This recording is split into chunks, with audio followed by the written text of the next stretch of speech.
Sekarang ni kita dalam keadaan berjalan. Heart rate 123, 121, 122, 121. Kita nak ubah speed, nak tengok berapa cepat dia pick up dan tengok heart rate dia berapa. Sekarang distance 3.09.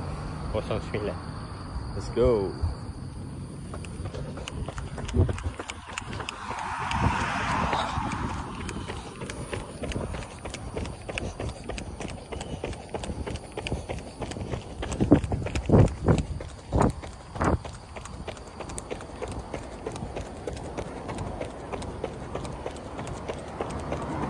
Okay, chest heart rate 150. Untuk race 2 berapa tak tahu. Nanti kita tengok dalam graf.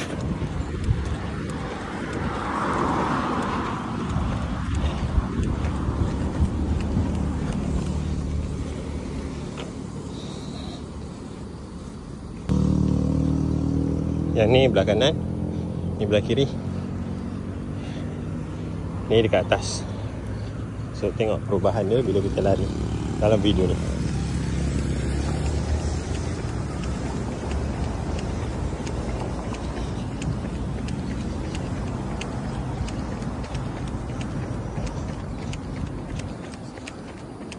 Kita put some speed bagi heart rate berubah.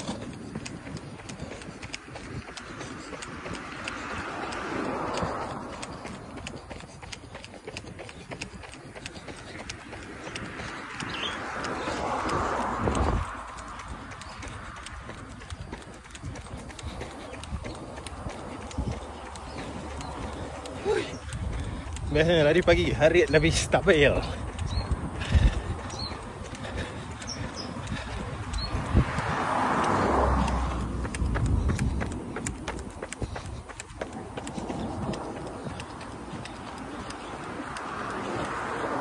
Sekarang kita slow down.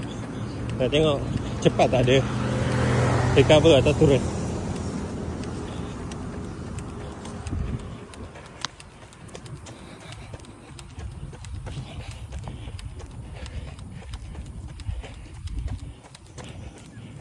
So kita stop. Kita jalan, tengok heart rate dia turun cepat atau tak.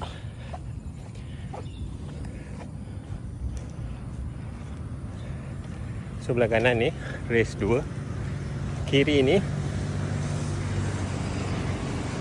H10, Polar H10, atas ni Sunto race.